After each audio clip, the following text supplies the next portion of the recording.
Yo, c'est Clem, je pour une toute nouvelle vidéo. Suite à ma dernière vidéo, il y a des choses à faire quand on s'ennuie, où j'ai dit le rangement. Certains m'ont dit oui, le rangement, mais comment? Tout de suite, je suis éparpillée, perdue et j'en ai marre. Ranger quoi? Comment? Où? Et donc, c'est pour ça que je fais cette vidéo aujourd'hui, pour vous montrer qu'est-ce qu'il faut pas garder, et puis comment il faut trier, savoir si on garde ou pas. Donc, tout ça, je vous laisse avec la suite.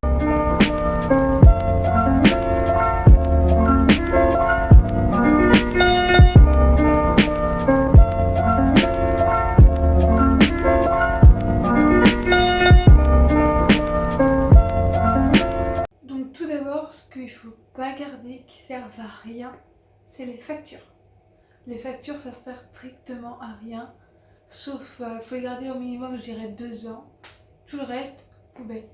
Faut garder ça, ça sert à rien. Maintenant, la plupart des factures, c'est numérisé sur internet, donc plus de problème. Mais on entasse des papiers, des papiers, des papiers, et à la fin, voilà quoi. Donc les factures, niet, on part. Ensuite, triez vos crayons. Crayons de couleur, crayons de feutre, crayons bic, tous vos crayons. Triez. Regardez s'ils marchent. S'ils marchent plus, poubelle. On le garde, on entasse, c'est pareil. Je connais souvent les petites boîtes avec plein de crayons. Oh, on les utilisera plus tard, quand on aura le temps.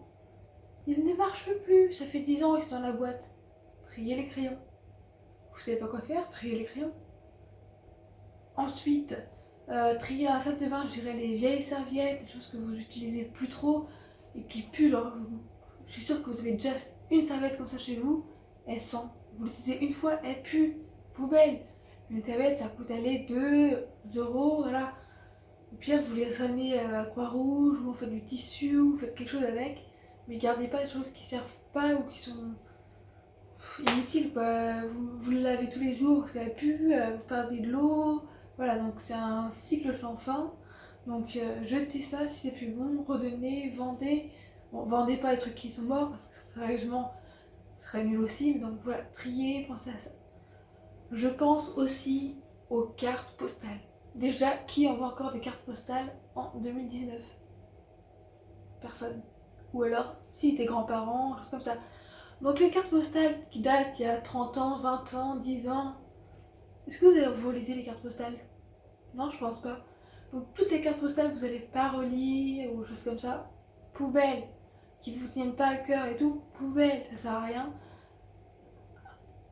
Après, oui, mon collier était mal mis, ça me saoule. Après, vous allez vous dire, ouais, mais bon, c'est comme si on brisait le cœur à quelqu'un, tout ça, mais oui, mais ça sert à quoi garder les cartes postales? Rien. Je vous conseille juste par contre de couper genre les timbres si jamais ils sont dessus, choses comme ça, et faire en timbre de collection et la revendre. C'est ce que je fais personnellement et vraiment ça marche. Donc voilà, on va après les cartes postales, belles vacances. Next, les vêtements que tu ne mets plus. Oui, ta penderie est blindée et tu ne mets pas. Tu dis oh je vais peut-être garder, mais voilà. Non, tu mets plus, tu jettes, tu vends, tu donnes.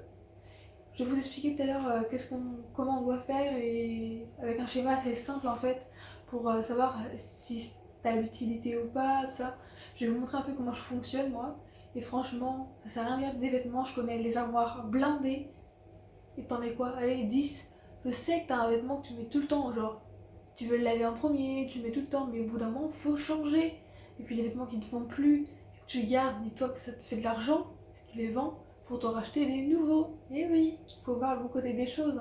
Ensuite, tout ce qui est vieux et que vous n'en servez pas, les vieux draps qui vont plus à votre lit, qui sont plus beaux, que vous mettez pas, ça sert à rien, hop, nextez, poubelle, jetez, vendez. Après, faut réfléchir à quoi vous voulez faire plus tard, si c'est encore utilisable et tout, mais ça sert à rien de garder les vieilles décos que vous mettez plus, revendez-les ou donnez-les à quelqu'un. Ça sert à rien d'entasser des choses que vous ne servez pas. Donc voilà, faut réfléchir et puis hop, sinon on jette, on donne, on vend. Jeter, donner, vendre. Jeter, donner, vendre. Jeter, donner, vendre. Des maquillages périmés et des produits périmés tout court. Donc le maquillage périmé pour les filles, oui, vous dites oh je l'aime bien ça. Tu l'as utilisé il y a combien de temps la palette? Oh il y a 6 mois, ouais il y a 6 mois genre pour Noël, ça fait 10 ans que tu la traînes. Sauf si tu vas avoir des rougeurs et être malade, avoir une infection de la peau ou je sais pas comment, je vais faire du mot, mais bref, et ben jette-le. Ouais, ça ferait mal au cœur, mais jette-le. Bon, sauf si c'est quelque chose de collection, tu le gardes, mais pas, tu l'utilises pas, franchement, voilà.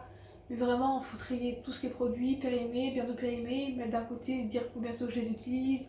Faut, voilà. Et comme les produits, donc dans vos placards, je pense aux placards de bouffe, les produits comme les boîtes de conserve, le riz, les pâtes, les choses comme ça, vous triez au moins tous les 5 mois vos placards pour savoir qu'est-ce qui est périmé et que vous avez oublié. Donc ça, poubelle. Parce que ce qui va être bientôt périmé, qu'il va falloir que vous mangez parce que ça va être périmé. Donc il faut essayer de prévoir et donc de manger avant la date de péremption pour éviter de la perte et donc jeter pour rien et d'avoir dépensé de l'argent et puis mettre ça en poubelle. Donc il faut bien réfléchir avant et savoir pourquoi il y a ce produit périmé, j'aime pas ça, donc pas besoin d'en racheter, je l'ai oublié dans le placard, donc les mettre en avant. Il faut réfléchir à tout ça et savoir pourquoi j'ai ce produit périmé chez moi en fait. Et enfin, ceux qui gardent ça, franchement, à quoi ça sert? À rien. Les manuels d'instruction et les boîtes de meubles, des choses comme ça. Les boîtes, vous m'en servez pas, sauf si c'est un truc assez de valeur qu'il faut garder la boîte, gardez-la. Mais dans un endroit assez sûr pour qu'elle revienne dans un bon état, on va dire. Et enfin, les manuels d'instruction de la télé, d'un meuble, une fois que vous l'avez monté, c'est bon, on s'en fout, ça sert à rien, ça entasse. Donc, pareil, next. Bon, c'est un truc très important, quand je vois beaucoup chez moi ou chez des amis, on a tous une bibliothèque remplie de livres et franchement, qui lit encore des livres? Bah moi, oui, moi je lis encore des livres qui m'intéressent. La plupart de mes livres sont des vieux livres de l'école que je n'ai même pas lus mais que j'ai achetés pour faire plaisir à ces putains de profs. Donc franchement, tous les livres que vous n'aimez pas, que vous n'allez pas relire et que vous n'avez pas d'intention, vendez-les ou donnez-les. C'est la seule solution que je vous donne.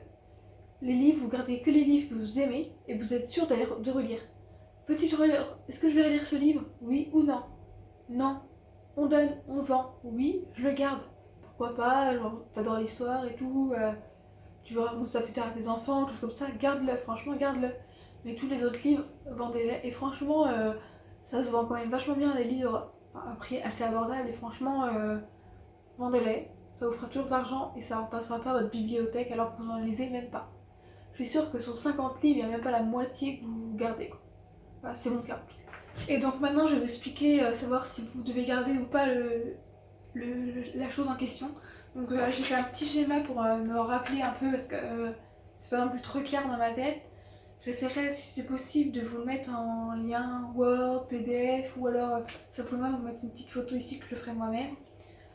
Parce que c'est un schéma que je trouve qui est très important et qui est genre hyper simple et on comprend très bien quoi.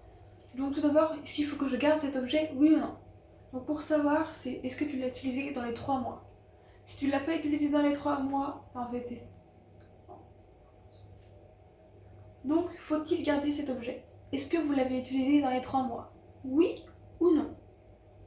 Si c'est non, c'est un objet saisonnier, ça veut dire que peut-être que c'est que pour l'hiver, que pour l'été, du coup c'est pas la saison. Oui ou non? C'est pareil, on réfléchit. Si c'est non, est-ce que c'est un cadeau? Est-ce que ça a de la valeur? Si c'est non, tu jettes. Ou tu peux le vendre, après ça dépend ce que c'est en question. Si c'est un produit saisonnier, oui, tu gardes, tu mets de côté. Après, donc ça s'enchaîne, c'est un cadeau, oui, est-ce que il tient à toi, la valeur sentimentale, oui ou non, faut garder, il faut réfléchir. Donc après, je vous dis ça à l'oral, mais c'est peut-être pas très simple à comprendre, donc je vous mettrai le schéma pour que ça soit vraiment plus simple à comprendre. Donc là, tu jettes tout ce qui est plus sentimental, ce que t'as pas utilisé depuis 3 mois et ce qui est pas saisonnier, on jette, on vend, on donne. Et ensuite, si tu l'as utilisé dans les 3 mois et qu'il est encore en bon état, tu le gardes. S'il n'est pas en très bon état, est-ce que tu te dis que ça va se réparer? Est-ce qu'il est réparable? Oui ou non? Si oui, tu gardes. Sinon, euh, est-ce que tu comptes le réparer? Est-ce qu'il traîne depuis très longtemps? Et franchement, s'il traîne depuis très longtemps, jette-le.